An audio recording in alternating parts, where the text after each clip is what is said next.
दोस्तों, हरियाणा में सरकार ने घोषणा की है कि यहाँ पर 6 आईएमटी यानी कि औद्योगिक क्षेत्र बनेंगे। लेकिन सरकार को एक चीज़ का शायद पता भी है, लेकिन जो औद्योगिक जो घराने हैं उनकी दबाव इतना ज़्यादा है कि सारा कुछ पता होते हुए भी सरकार बिल्कुल आंखें बंद किए हुए है।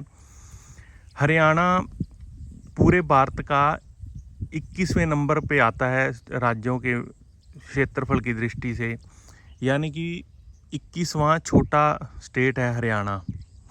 उससे 20 बड़े स्टेट हैं हरियाणा से। और हरियाणा के पास पूरे भारत की सिर्फ 1.25% ज़मीन है।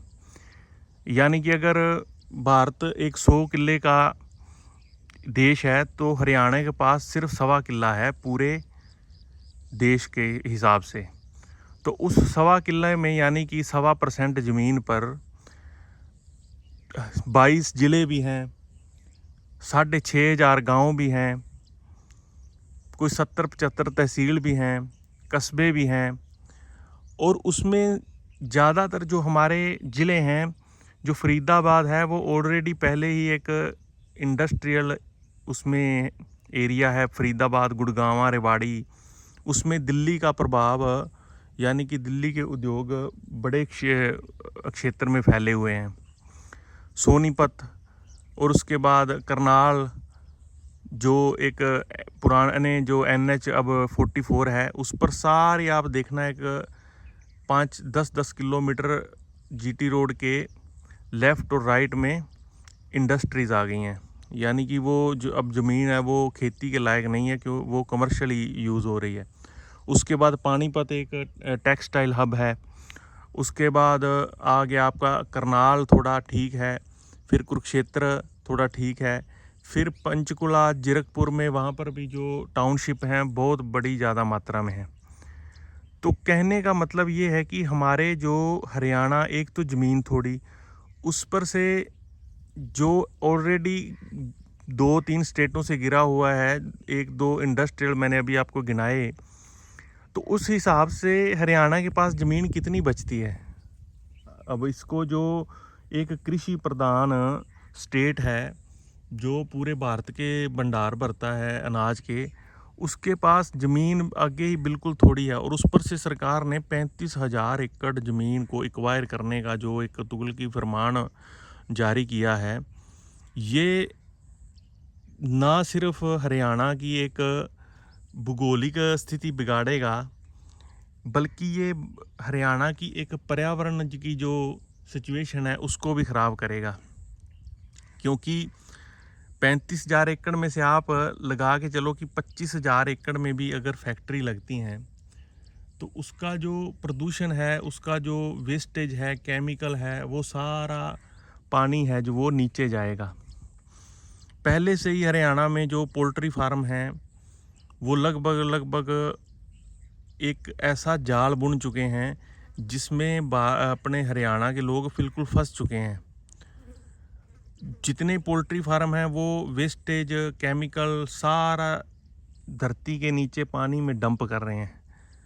और अब 20 साल इसको लगभग जैसे जैसे बढ़ते गए, तो शुरू में जो पानी था उसका इतना प्रभाव नहीं था, क्योंकि थोड़ा थोड़ा केमिकल जा रहा था। लेकिन अब पिछले 5-7 सालों से ज़्यादा केमिकल गया है और अब लोगों में बीमारियां, रुझान आने शुरू हो गए हैं। आप अपना पानी टेस्ट कराओ, जिसके पास हैचरियाँ ज़्यादा हैं और उसका जो पानी नीचे धरती में जा रहा है, तो ये एक पहले से ही हरियाणा एक उस समस्या को फेस कर रहा है जो हरियाणा ने खुद सहेड़ी है। सरकारों ने, जितने MLA थे, MP थे, ये सब उनकी हैचरी हैं, डायरेक्टली इनडायरेक्टली, या उनके रिश्तेदारों की हैं मोटे मोटे तौर पर। छोटे किसान इसमें बहुत कम हैं। तो इसको फिर ऐसे कमर्शलाइज किया कि इसका जो इसकी जो नॉर्म्स कंडीशन थी उसकी धज्जियाँ उड़ाई सभी ने। तो वो मैं एक इसमें ऐड कर रहा था कि पहले से ही हरियाणा इस एक बड़ी जो कि महामारी आने वाले टाइम में, आप ये याद रखना दोस्तों, ये पोल्ट्री फार्म एक दिन बंद होने ही होने हैं अगर स्वास्थ्य लाभ हरियाणा ने लेना है। अदरवाइज़ ये, और उसके बाद जो अभी औद्योगिक क्षेत्र बनाने का जो सरकार ने तुगल की फरमान बताया है, आप उस स्टेट को जो पहले से ही छोटा है बिल्कुल, उसको आप क्या बनाना चाहते हो? अगर आपने बनाना है, अगर आप इतनी लोगों की सोच रखते हो कि आप उसको रोज़गार देना चाहते हो युवाओं को, हरियाणा में कई लाख एकड़ पंचायती ज़मीन है, कई लाख एकड़। पीछे हरियाणा ने 14-15 हज़ार एकड़ तो पंचायती कब्जे से जो ज़मीन थी वो छुड़वाई थी। उस कई लाख एकड़ में आप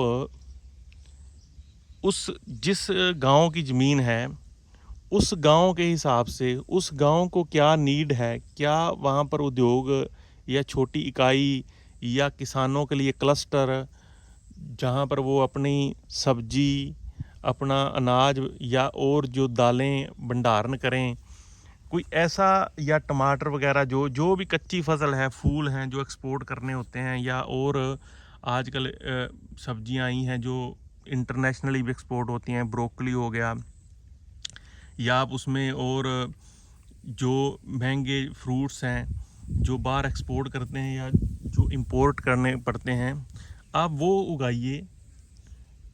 उससे आप एक रोज़गार क्रिएट कीजिए, और उससे आप जो भी पंचायती ज़मीन है, वहाँ पर कई गाँव के पास 5-5 हज़ार एकड़ है, कई गाँव के पास 500 एकड़ है, तो उस नीड को आप समझिए और वहाँ पर उस हिसाब से उद्योग लगाइए, ना कि आप जो औद्योगिक घराने हैं उनको दीजिए। क्योंकि ये पहले जो जींद में एक्वायर होनी थी ज़मीन, वो सिर्फ 3800 एकड़ थी, लेकिन जब उद्योगपतियों ने देखा कि इसके बाद किसी ने ये ज़मीन हमें ना तो मिलनी है, इसके बाद ना ही किसी ने बेचनी है, क्योंकि जब लोगों को इतनी परेशानी होगी जो साथ में गांव में रहते हैं। अब आप देखो, जहाँ जहाँ थर्मल प्लांट लगे थे, चलो एक वो नीड थी, वो नेसेसरी था, लेकिन अगर लगे हैं तो अब उनका जो मुश्किलात हैं, वो जो गांव उनके पास रह रहे हैं, उनके पास गांव में रहते हर लोगों को, किसी को सांस की दिक्कत है, किसी को क्या, क्योंकि वहाँ से जो राख उड़ती है वो सारा दिन, जब अप्रैल से मई जून तक जब तक बारिश नहीं होती, तो वो 2-3 महीने बिल्कुल परेशान रहते हैं, और सारा साल धुएं से तो परेशान रहती हैं। तो जो फैक्ट्रियाँ होती हैं, ये एक जहाँ एक विकास होता है वहाँ इसका बैक फायर भी होता है, वहाँ पर ये विनाश भी करती हैं। तो हरियाणा में भी यही सरकार करने की कोशिश कर रही है। एक छोटा सा स्टेट जो पहले ही एक 1.25% ज़मीन का मालिक है, और उसमें से मेरे ख्याल में तो 75% जो ज़मीन है वो ऑलरेडी पहले ही एक उद्योगों में या गाँव में या शहरों के रूप है। और उसके बाद ये 35,000 एकड़ अगर इन्होंने जगह जगह, क्योंकि इन्होंने चुनाव किया है जो गाँव हैं, अगर आपने गाँवों के पास छोटे छोटे शहर बसा दिए तो वो देर नहीं लगेगी लोगों को, वो पूरा हरियाणा को ही एक शहरीकरण होने में। तो उसके बाद जो समस्या है, जो वहाँ पर लोग रह रहे हैं आज, वहाँ पर जितने गांव विस्थापित होंगे, उनका सबका जो अभी भाईचारा है, जो इनके लोग आपस में एक प्यार प्रेम में बैठे हुए हैं, वो कहाँ जाएंगे? तो उनकी जो पूरी ज़िंदगी, उनकी कई पीढ़ियाँ, जहाँ पर किसी का पैतृक गांव होता है, अब मान लीजिए 100 बंदे हैं, 100 बंदे से में से जो 50 बंदे हैं, मान लीजिए 50 बंदे ठीक है अभी कहेंगे कि बेच दीजिए, लेकिन वो 50 बंदे जिनको अपने पैतृक गांव से लगाव है, जिनको अपने बड़ा घर से लगाव है, कहीं नहीं भी बेचना चाहते, कहीं अपने जो कई पीढ़ियाँ उस घर में रह रही हैं, तो उनका क्या होगा? जो 12-14 गांव एक एक क्षेत्र से पूरे हरियाणा की बात करें तो कम से कम 70-75 गांव विस्थापित हो जाएंगे। तो ये कहीं ना कहीं हरियाणा के साथ बड़ा कल्चरली भी, पर्यावरण की दृष्टि से भी, भूगोलिक दृष्टि से भी, सभी तरह से एक धोखा है। अगर आपने कुछ करना है तो आप छोटे उद्योग, उस, मैंने पहले भी बताया कि उस गांव के हिसाब से, उस एरिया के हिसाब से लगाओ कि वहाँ पर क्या कच्चा माल है, वहाँ पर कौन सी फूल की खेती है, वहाँ पर सब्जी की खेती है, उस हिसाब से आप लगाओ, ना कि आप ऐसा प्रदूषण का एक पुलिंदा बांध दो। आप तो उद्योगपतियों को देकर निकल जाओगे। आप तो रहते हो